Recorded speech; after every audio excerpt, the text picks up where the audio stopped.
Hits 1055. That was Shake Your Love by Debbie Gibson. Good morning. Welcome to the morning show. Hope everyone is having a wonderful Wednesday morning. This 8 o'clock hour, I'm playing songs from 1988, and that was at the bottom of the chart, even though it was like number one at one point, but it was number 100.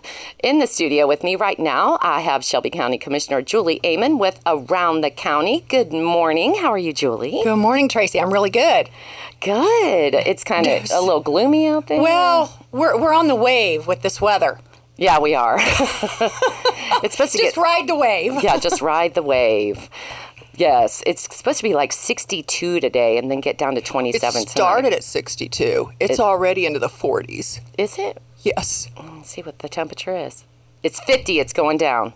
Maybe it's just 50 degrees in here. It's warmer. I think it's 80. It's always warm in here. We were just talking about that. Yes. So what's been going on? Anything new? There's been a lot of questions about the upcoming primary election in regards to the commissioner's race. So I thought I would just explain that a little bit because just understanding how the commissioners are set up and how the election is set up. So in Ohio, each county has 3 commissioners. Unless you're Summit Cuyahoga, they got a totally different setup, so ignore that. But each county has 3 commissioners. And we all have different terms. So my term starts on January 1st, and I'm elected during the governor's cycle. Okay. Then the other 2 seats, one starts on January 2nd, the other one starts on January 3rd, and they are elected during the presidential cycle. Okay. So those 2 seats are up this year. So some people think, well, there's a number of candidates out there and the top 2 get it.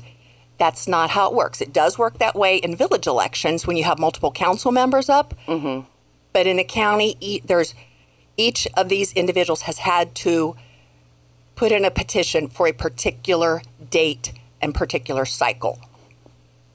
All right, I'm getting it. Okay. Okay, so that makes sense? Yes. All right. So we have 5 persons running for the 2 seats that Bob and Tony are retiring from. All right. And the January 2nd seat, which is currently held by Bob, his replacements that are running for that seat are Bruce Metz and James Gottemiller. So when people see their ballots, they will see those 2 in one spot, and it will say January 2nd. And then the other seat that is currently held by Tony is the January 3rd term. And there are 3 people running for that seat currently, and that is John Adams, Phil Barhorst, and Mac Knupp. So on their ballot, they will see those 3 aligned, and they'll have to choose one from those 3. There's a sample ballot available online, like the Board of Elections told you. They do. I have it. I looked at it. So people can look up their ballots, see what issues are out there, and, just see exactly how that's set up. And then I want to note that all of these individuals that are currently running are running as Republicans. At the county level, you have to declare your party affiliation, and all of them are running as Republicans. We have had no candidates file on the Democrat side. So this primary that is on March 19th will basically determine who wins the election. Okay. Because when we get to the general, these candidates are going to be running unopposed. Because there is no Democratic candidate that has filed. Okay. So the decision basically gets made at the primary election here on March 19th. Okay, thank you. Because I wondered how that worked. I didn't realize that. Because I'm like, so this determines, the March 19th determines who's going to be commissioner. It determines who will be on the general election ballot. Right. But since there's only going to be one candidate, okay, it basically determines who wins the election for coming into office next year. Okay. I get it. That makes sense? Yes, it did to me. Great. So I just wanted to clarify that. If anyone's got any questions, they can certainly call me at the office, and I'd be more than happy to dig into it a little deeper if they've got any further questions. But, there's just been a lot of questions because it's a little weird on how some of this works, and a lot of people haven't encountered it, so they've just got questions. So I wanted to go over that. And then I wanted to kind of shift gears here because county commissioners appoint people to a lot of different boards. And we've always got openings on different boards.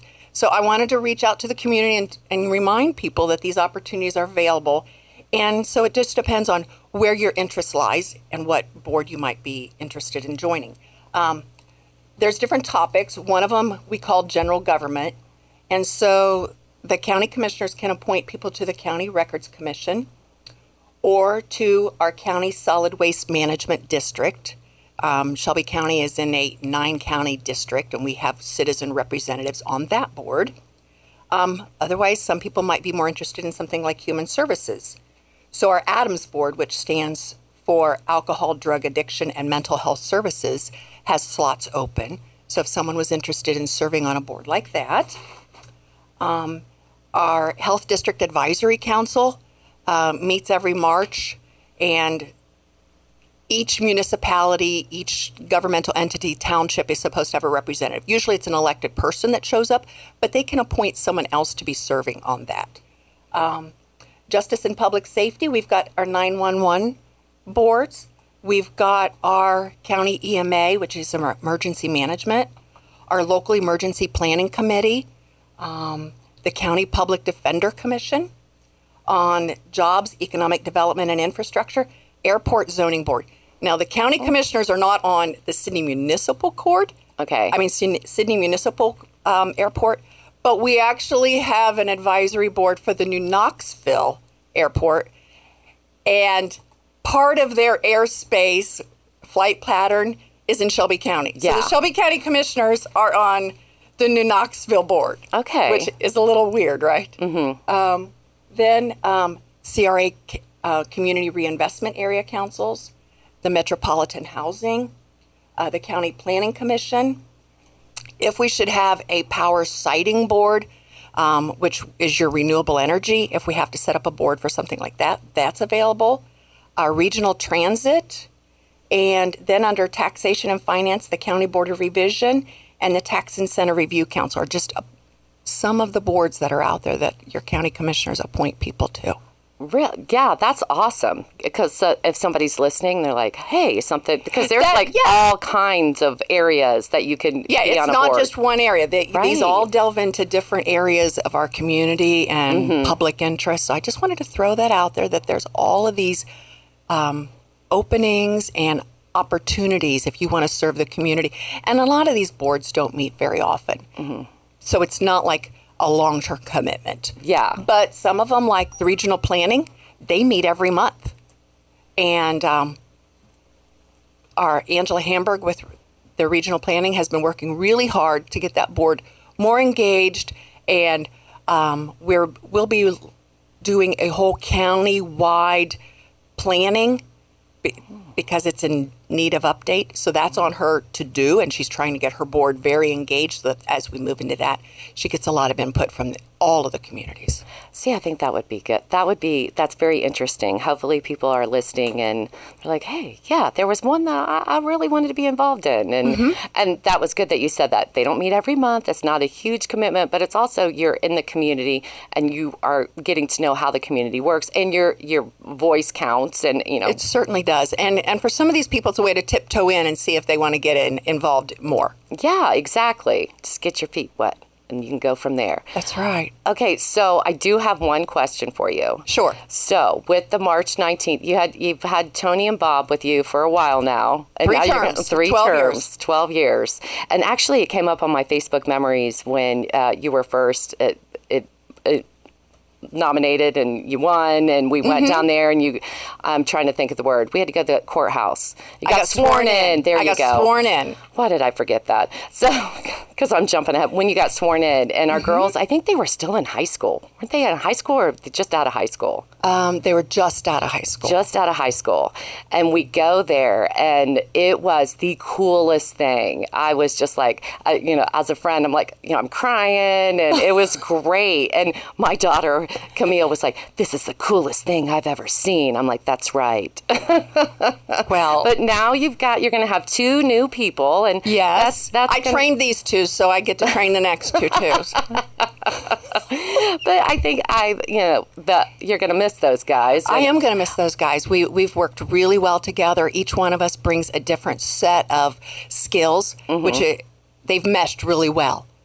You know, when you've got a point of interest and you need somebody with a little bit of expertise, one of us has been pretty much able to fit that bill and dive into it a little bit deeper. So it's been really good. Yeah, and now you're on to the next chapter. You got 2 new, and that'll bring something new to It'll to definitely Shelby bring County. something new. Yeah, and don't forget, March 19th is the primary election. Well, and early voting is going on already. So Yes, if it someone is. has already made their decision, they can go down to the Board of Elections and cast their ballot early. Yes, and you can go to the Board of Elections website, and they have so much information. Yes, yeah. And they're going to hopefully come back, and because they were like, we didn't even go over everything that we have. So yeah, and it got me more involved, and now I understand things how it works. That's our goal here. We just want people to understand how it works, and then they can make a better informed decision. Yeah. All right. Well, thank you so much, Julie. Thank you. That was great. I'll have to send you that picture. It's you, Kurt, and Shelby in my memories. All right. Thank you. That was Around the County with Shelby County Commissioner Julie Eheman. Well, I hope you have a good rest of your day. It's going to be a busy one. It is going to be a busy one. Well, listen to me. I'm just going to be sitting here playing music, whatever. All right. Amazing music, okay? Yes. Thank you. Yeah. All right. Coming up next, Pretty Poison with Catch Me I'm Falling. It's Hits 105.5.